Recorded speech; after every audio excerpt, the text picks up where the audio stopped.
Live from Studio D in the 3rd Ward in downtown Milwaukee, this is Cooking with Milwaukee Community Leaders. Hi, I'm Charlie, and today on Cooking with Milwaukee Community Leaders, my guest is Vincent Lyles. Vincent?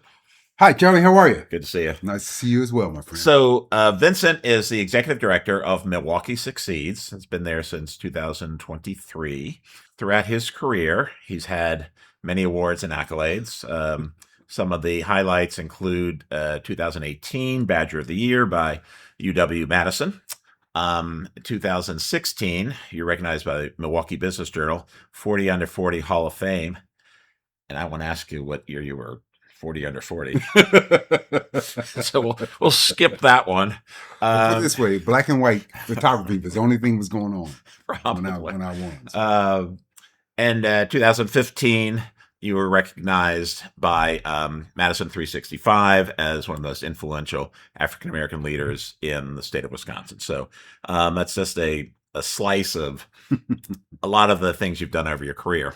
So let's start where we usually start at the beginning. So you were born here in Milwaukee, born and raised. So talk about your early years, your growing up years before heading off to college. Yeah, so I said born and raised in Milwaukee. I was an adopted kid. I never knew my parents, but this wonderful family, Richard and Deal Lyles, adopted me December 1961. Okay.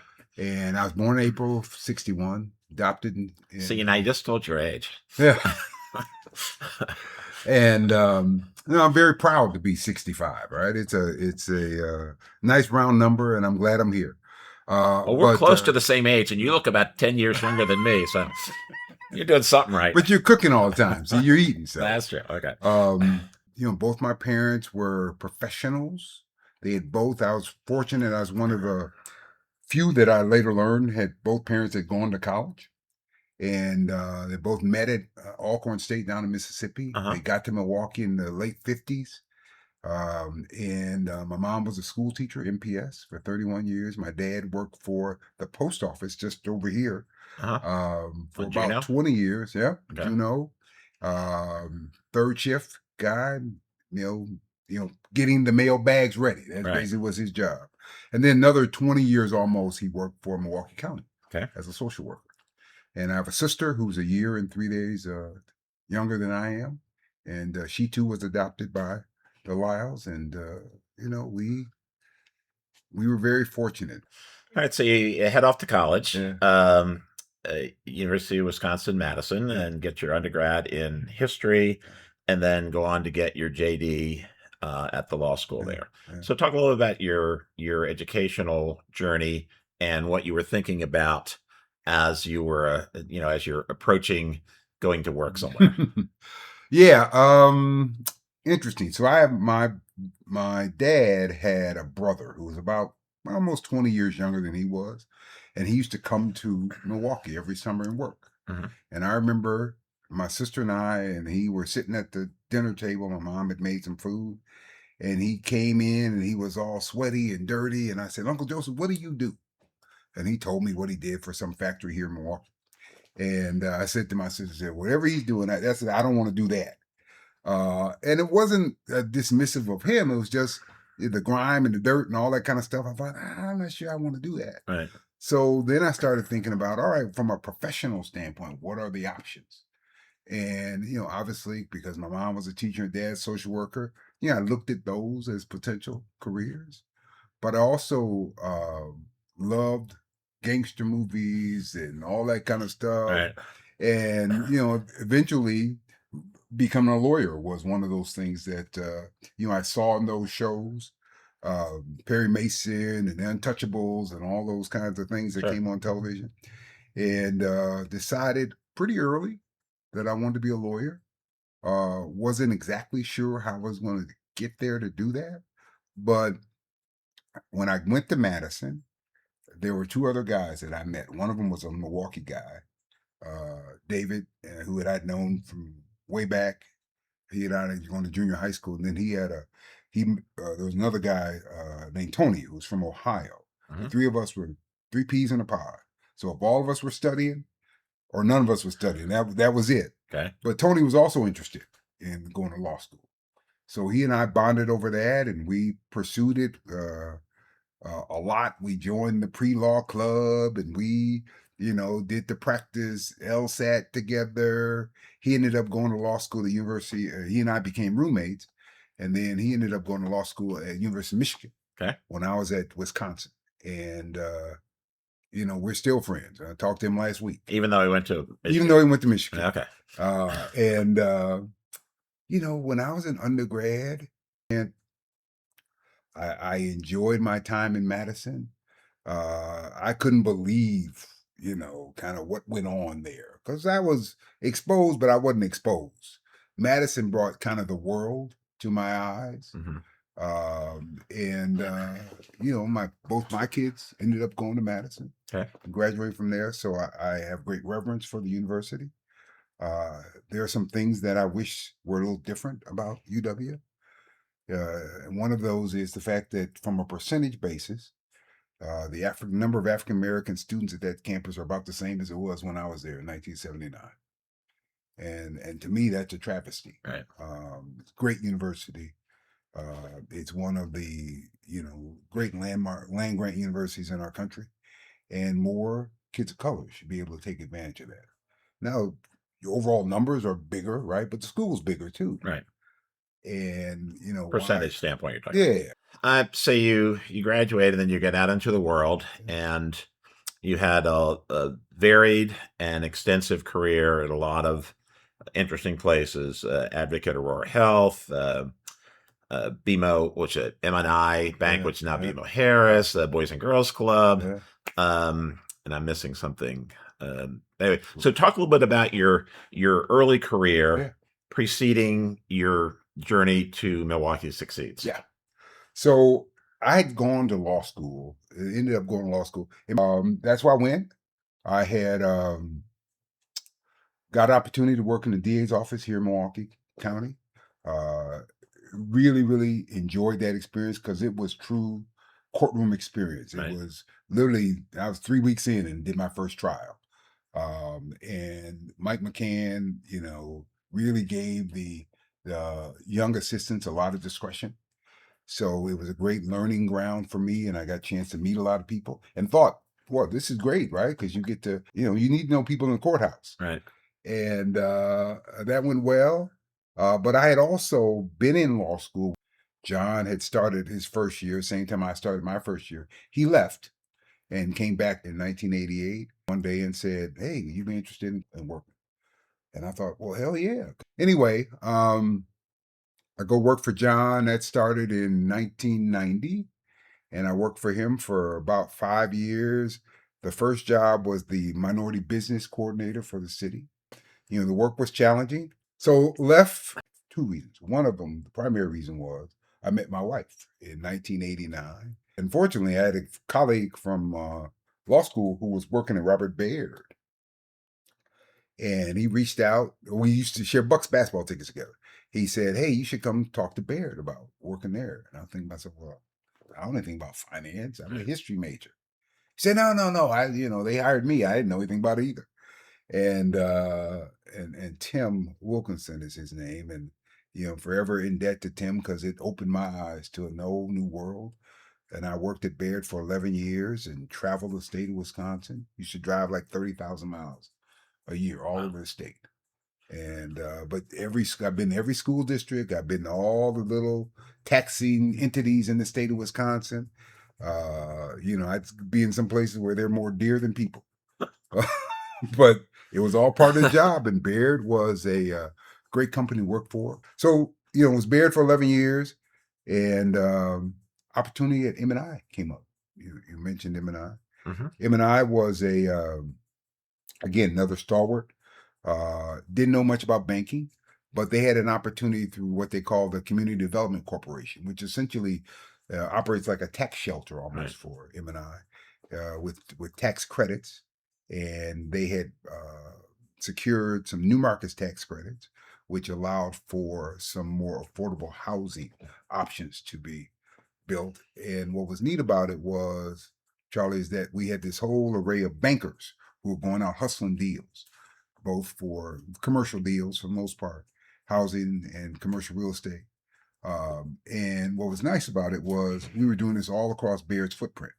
So I got a chance to travel. Baird was in, by the time I left, not Baird, I'm sorry, M&I, by the time I left M&I, they were in 8 different states.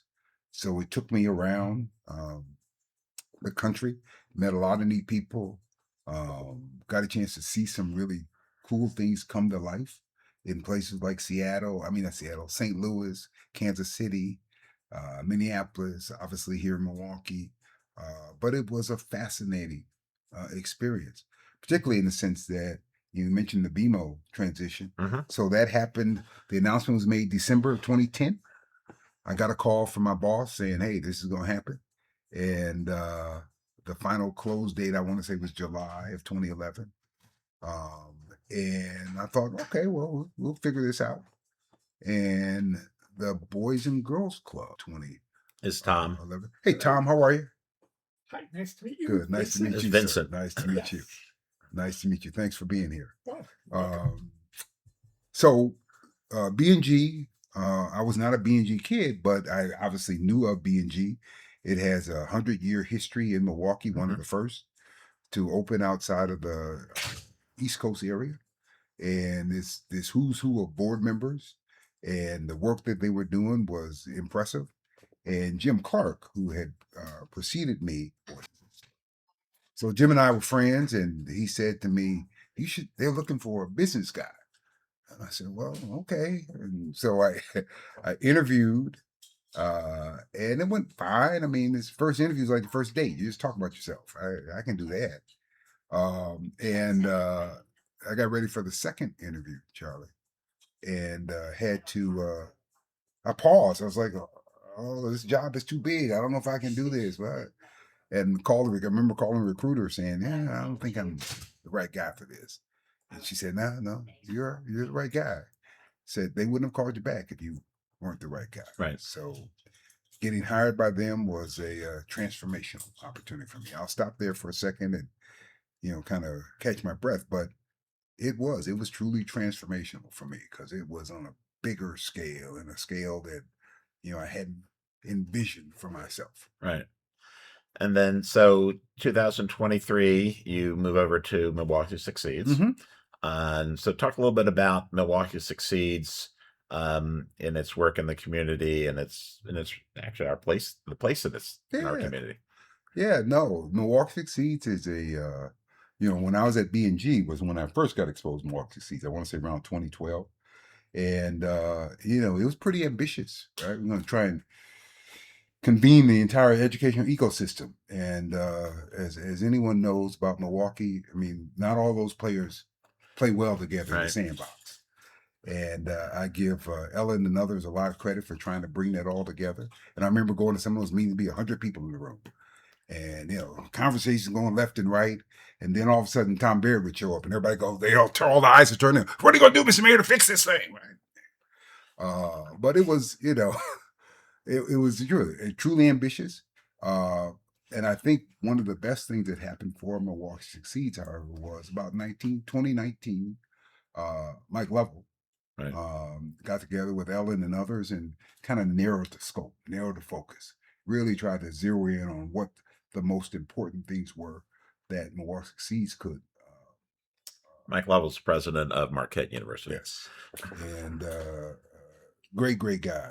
We miss Mike because Mike was he was a guy who'd raise his hand and do stuff. Right. And I certainly appreciated all the things he did. He and I got close when he's at UWM, and ended up eventually still serve on the board at Marquette, in part because of Mike. But anyway, Milwaukee Succeeds narrowed its scope around early childhood education. And to me, that was, I remember being when they were doing some focus groups prior to making that decision. It was myself and Ricardo Diaz, and I want to say Bridget from Children's Hospital. Okay. So 3 or 4 of us, Clemente, thank you.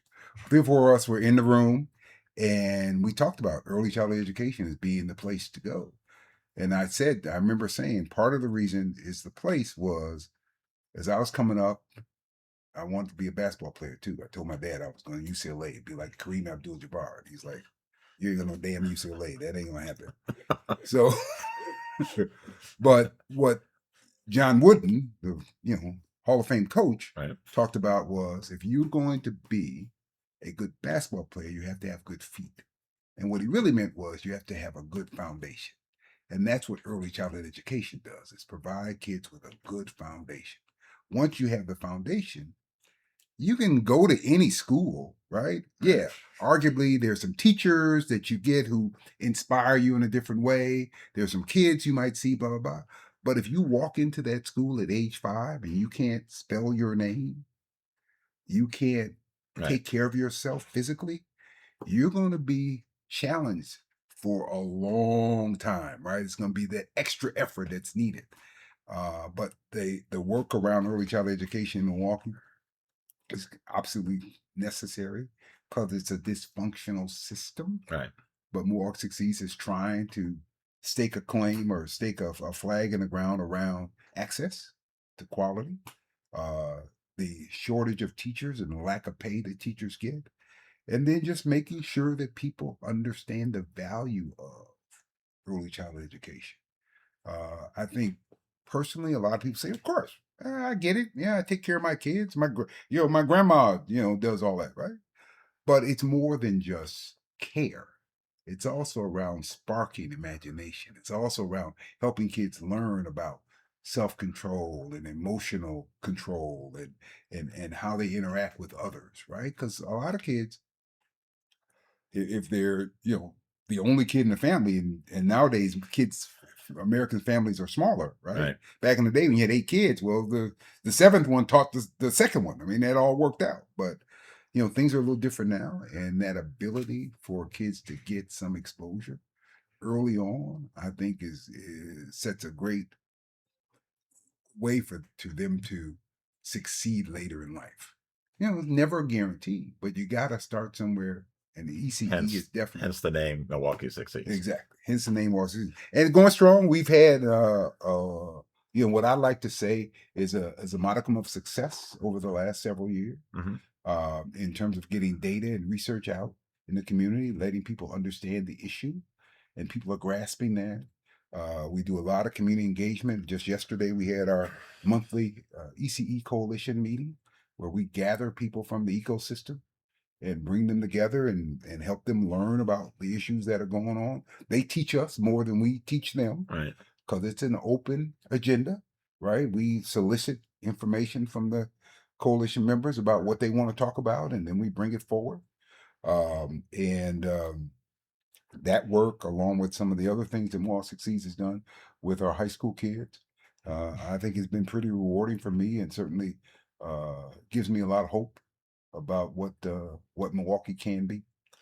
Well, the education is an important component to help lift, no matter what your socioeconomic situation is. It's important. And then the early childhood development that I'm very well aware of from my wife, among other places. But it obviously is very important. So the work that you guys do is needed and should be continued at warp speed. So keep it rolling. Yeah, we'll do. All right. So we're going to have a little fun today. Vince, I want to give you one of our aprons. Oh, of course. So why don't you tell us what we're making today? All right. Well, the plan today is to do a dish that I'm familiar with because my wife is vegan. She's been vegan for 9 years, and I'm vegan adjacent, Joe. Which means that, I eat what she prepares, but occasionally I might eat something else. But long and short of it is pigeon peas and rice. Pretty simple dish. There are various ways of preparing this, but today we're going to do with a little Puerto Rican flair to it. And I'm going to do more watching than cooking. No. No. I'm the helper here. So pigeon peas is right. It's the Spanish name is Arroz con Gandules. And I was telling you, we were at a party last night with celebrating our trip to Puerto Rico earlier this year, and they served it. So I said, well, we're having it tomorrow, but I'm sure ours is going to be better than. So no apologies. Anyway, done a little prep work. We're going to step back in the kitchen and put together our Arroz con Gandules. And give us a minute. Be right back. All right, we're here in the kitchen. So Vincent, take it away. All right. Well, terrific. You know, my daughters and wife will be so surprised to see me in this video trying to cook. They remember some of the biscuits that I used to try and make on Saturday mornings. But needless to say, we need to bring some water to a boil.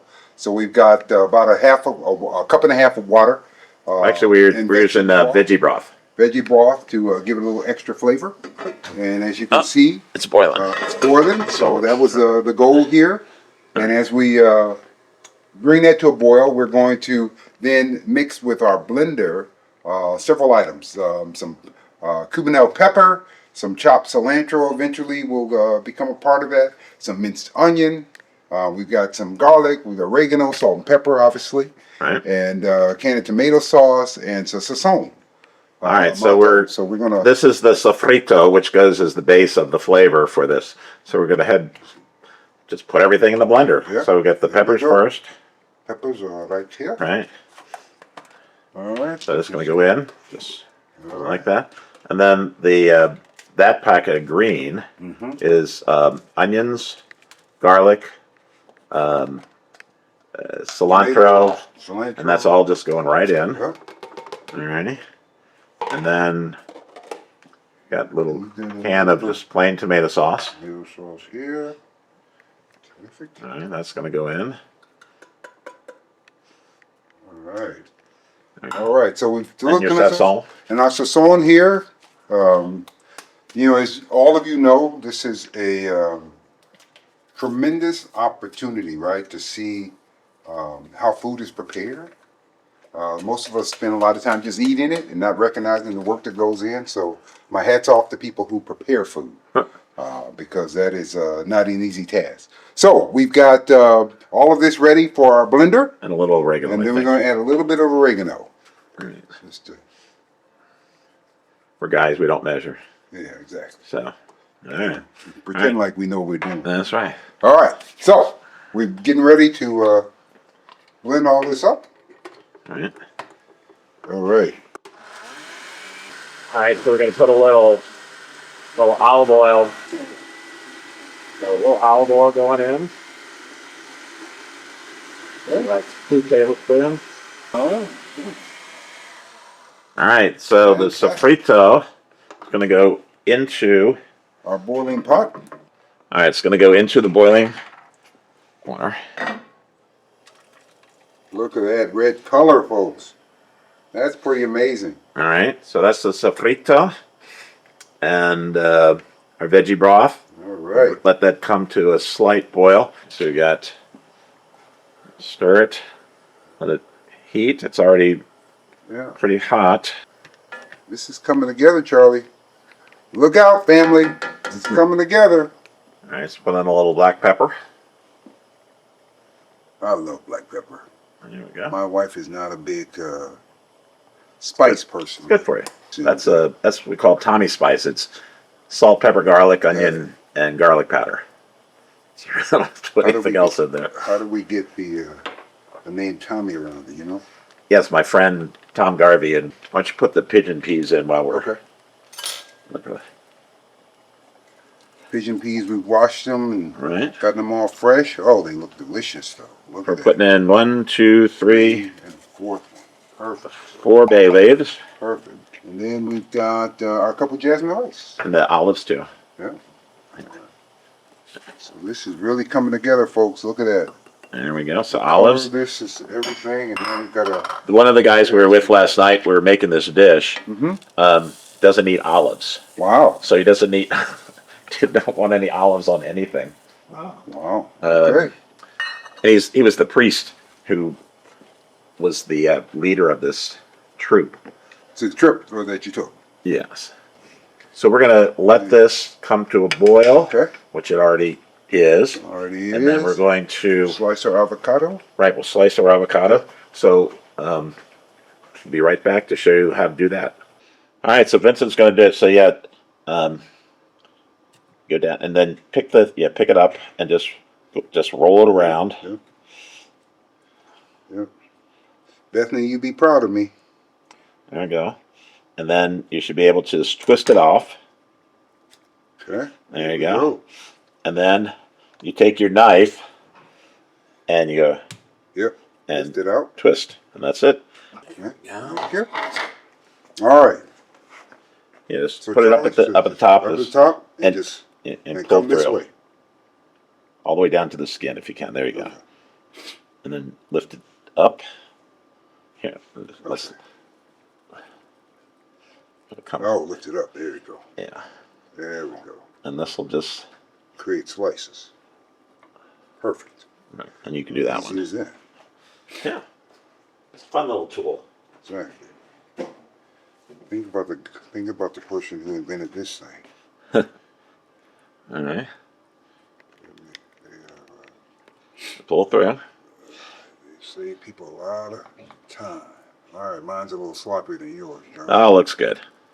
But it's all going to the same place too. That's right. So this is gonna be the garnish. All right. All right. So Terrific. we're gonna finish up with the rice. We're gonna garnish it with some avocado. So give us a minute. We'll sit down at the table. Be right back. All right. So we're back for the kitchen. All right. Got my glove on because this is hot. All right. All right. So Vincent, tell us what we got here. So what we have here is arroz con gandules, and essentially, it's rice and pigeon peas. Pigeon peas is a favorite of mine, and I love the fact that it's also pretty close to a vegan dish, or I'd say vegan dish. And Yeah. And since I'm vegan adjacent, according to my wife, It's nothing. It's all vegan. it's all vegan. It Yeah. should be all good stuff. But we've got some avocado, we've got some white wine. Oh yeah. That We're gonna have a gonna little We're white gonna have wine. a great little meal here. A little from the Wine Academy. So the Wine Wine Academy, Academy event back in I think it was either March or April. Had a terrific wine tasting, and I was there and got a chance to buy some white wine. But those guys do a great job. We're really excited about. They're actually looking at a property on King Drive. Oh really? And the foundation is looking to figure out ways to support them. So very excited about they're- those guys coming on board. They're not a brick and mortar. They do just events, right? No, they're actually looking at a brick and mortar space. Yeah, they're actually Alright. to All right, set up Tommy, so that's they for have you. a more permanent Thank you. Can I serve you, location. Vincent? Sure. All right. Thank you. Yeah, this is traditionally made with pork. And do you know Dr. Nelson Soler? Mm-hmm. Sure. So he was on the show and he did this, but he did it with a lot of pork. Okay. All right. So, and it's a completely different dish with the pork. on it. Right. Right. There you go. Thank you. Definitely not vegan. No. No. All right. Yeah, I've seen pork. I've seen, oxtail has been another meat item that's been a part of this. All right. But no, we've got a little vegan dish going. Are you hungry? Always. All right. All right. Smells wonderful. All right. My wife, Ellen, just walked in. Sir Vincent, I'll let you do the honors All of right, the terrific. opening up the wine. All right, keep it really simple. Serve my wife here. Tommy? A wine for you? Oh, not that much. All right. Seems early. No, Sure. no, I don't think so. Sure. No, what do you mean early? All righty. It smells wonderful. You can just see this steam wafting up this. It's hot, hot, hot. All righty. Well, this is pretty exciting to get a chance to eat with some friends and some food I made. So I'll see in real time what happens when I make food. Salud. Salud. Salud. All right. All right. Tommy. All right. See how we did? Or when we see, see how Vincent did. Mm. Yummy. Mm-hmm. With apologies to Father Javier. The olive work, okay? Watch out for the bay leaves. They're in there. Yes. But I love one of the things I like about this dish is that you have an array of flavors, right? I mean, in that part, it certainly comes through here. And to your point about the olives, right? They add a different Oh, yeah. flavor profile to the food, but it's filling, and you have a great chance to just enjoy. Sit Absolutely. back and enjoy. Yummy, yummy. Mm-hmm. And how long did it take? Not very long. Not very long. You know, Just as long as the rice to boil. Yeah. It's All right, second bay easy leaf. peasy. Yeah. My wife found the second bay leaf. There's 4.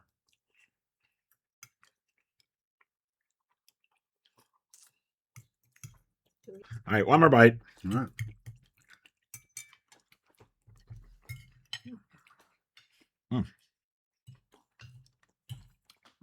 Good job, my friend. Thank you, sir. Very good. Thanks so much for Very coming. good. Yeah. No. Appreciate pleasure.